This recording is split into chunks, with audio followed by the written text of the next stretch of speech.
Bismillahirrahmanirrahim. Assalamualaikum warahmatullahi wabarakatuh. Hello everyone, bagaimana keadaanmu kali ini? Semoga keadaan harimu baik-baik aja ya, dan selalu ada dalam lindungan Allah pastinya.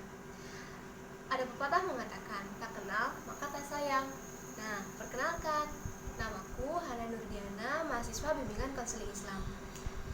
Wah, tidak terasa ya, tahun 2020 sudah kita lewati dengan baik. Mungkin banyak beberapa rencana yang belum terlaksana. Di tahun kemarin kita diajarkan apa pentingnya sebuah pertemuan, arti kesabaran, bahkan kehilangan. Harapan besarnya di tahun 2021 ini, hal-hal baik selalu ada di sekeliling kita, dan rencana-rencana yang belum terlaksana atau sempat tertunda, semoga di tahun ini bisa terlaksana. Pada kesempatan kali ini saya akan membawakan dan memaparkan sedikit paparan yang bertema bersahabat dengan bencana alam. Mungkin dari kalian bertanya-tanya, kok bisa bersahabat dengan bencana alam? Bagaimana caranya? Perlu kita sadari, dari tahun ke tahun kita dikejutkan oleh beberapa bencana alam yang tidak bisa kita hindari. Nah, bencana alam itu apa sih? Bencana adalah sesuatu yang menyebabkan kerusakan, kehilangan, dan penderitaan. Kemudian, bencana alam adalah bencana yang disebabkan oleh peristiwa alam dan kemungkinan disebabkan oleh manusia. Contohnya seperti gempa bumi, tsunami, banjir, angin puting beliung, dan lain sebagainya. Nah, bencana alam memang sering menyebabkan kerugian harta benda, bahkan korban jiwa. Namun, karena bencana alam sudah akrab dengan kita, maka kita tidak perlu membencinya. Yang kita perlu yaitu menghadapi cara menanggulanginya, kemudian menghadapi secara fisik dan psikis untuk menghadapinya, dan lain sebagainya. Dan bencana alam yang saya akan jelaskan kali ini yaitu bencana alam yang sempat terjadi di tahun 2004, tepatnya di Nangro, Aceh Darussalam. Apakah itu? Ya, betul, tsunami. Tsunami itu apa sih? Nama tsunami berasal dari bahasa Jepang. Su itu pelabuhan dan nami ombak. Menurut WMO, World Meteorological Organization, tsunami adalah gelombang atau serangkaian gelombang yang dihasilkan oleh gangguan seperti gempa bumi bawah laut yang menggeser dasar laut, tanah longsor, letusan gunung berapi, dan dampak asteroid. Berikut faktor-faktor penyebab tsunami dikutip dari laman resmi PBB. Yang pertama yaitu gempa.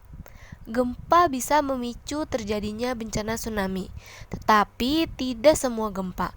Gempa yang terjadi di bawah laut bisa menyebabkan tsunami terjadi. Yang kedua yaitu longsor. Penyebab tsunami bisa berasal dari longsoran di dekat pantai. Longsoran ini tersebut akan mendorong air laut.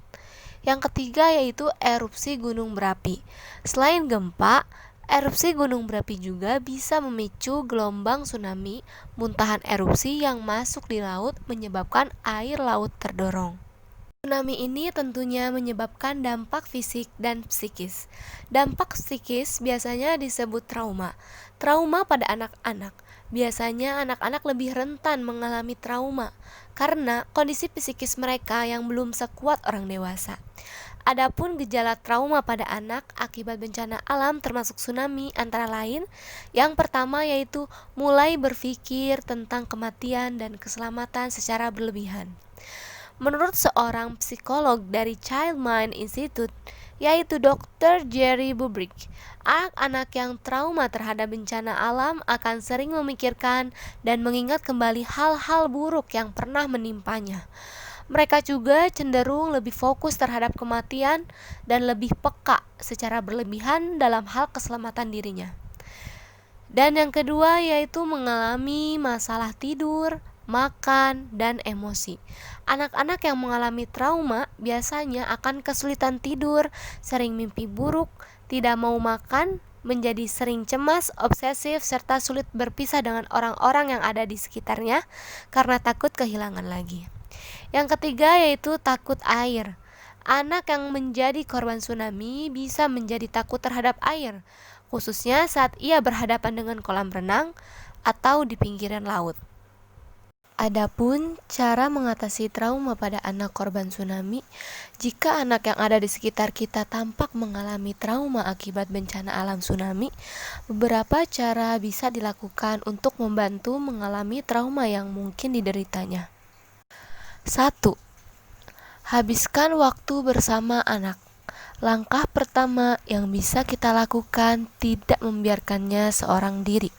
Sebisa mungkin habiskan waktu bersamanya dengan menemaninya tidur, makan, mengajaknya bercanda, dan bermain bersama. Sehingga ia tidak merasa terlalu kesepian.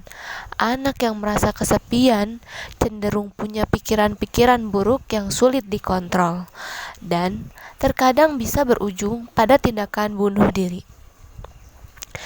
Yang kedua yaitu ajak mereka bicara dari hati ke hati tentang bencana dan kehilangan. Setelah mereka tidak lagi merasa ketakutan dan kesepian, manfaatkanlah kesempatan itu untuk berbicara dengannya dari hati ke hati. Gunakan kalimat yang sederhana dengan tutur kata yang lembut dan sabar. Lalu, jelaskan bahwa bencana alam, salah satunya tsunami ini, tidak bisa dikontrol oleh manusia dan itu hanya kehendak Tuhan.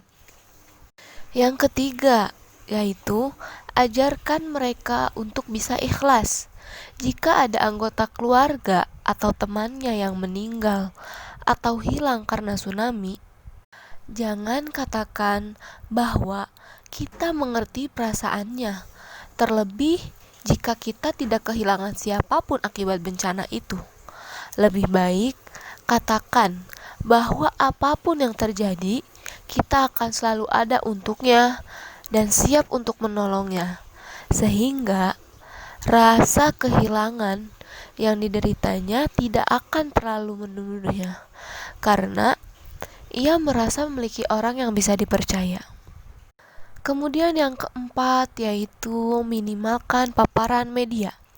Untuk sementara waktu, usahakan agar anak tidak sering mengakses media sosial ataupun televisi yang didominasi berita seputar bencana. Jangan sampai anak menyaksikan video atau foto korban, rekaman gambar seputar bencana, ataupun rusaknya bangunan. Ini penting agar anak tidak kembali sedih dan mengingat kembali peristiwa yang membuatnya trauma. Ketika emosi si kecil lebih stabil dan pemberitaan di media sudah tidak heboh lagi, mungkin kita bisa menemaninya saat ia mengakses berita. Kemudian yang kelima yaitu jika anak mengalami cedera fisik, obat dulu cederanya tersebut. Daya hantam tsunami bisa merobohkan bangunan. Anak bisa tertimpa reruntuhan atau terhantam puing-puing yang terbawa ombak. Jika anak mengalami cedera fisik akibat tsunami, prioritaskan untuk mengobati luka fisiknya terlebih dahulu, baru beralih ke kondisi psikisnya. Kemudian yang keenam yaitu ajarkan anak tentang antisipasi bencana. Jika kondisi anak sudah stabil, kita perlahan bisa mengajarkannya mengenai antisipasi bencana yang konkret. Pengetahuan ini dapat melindunginya kelak di masa mendatang apabila jika anak tinggal di lingkungan yang diketahui bahwa rawan bencana. Dalam membantu mengatasi trauma anak, tidak boleh terburu-buru. Setiap anak membutuhkan waktu yang berbeda-beda. Apabila telah melakukan cara-cara yang sudah disebutkan tadi, Alangkah baiknya, mintalah bantuan ke psikolog anak agar traumanya tidak berkembang menjadi depresi berat. Terima kasih atas perhatiannya, semoga ilmunya bermanfaat. Wassalamualaikum warahmatullahi wabarakatuh. See you next time.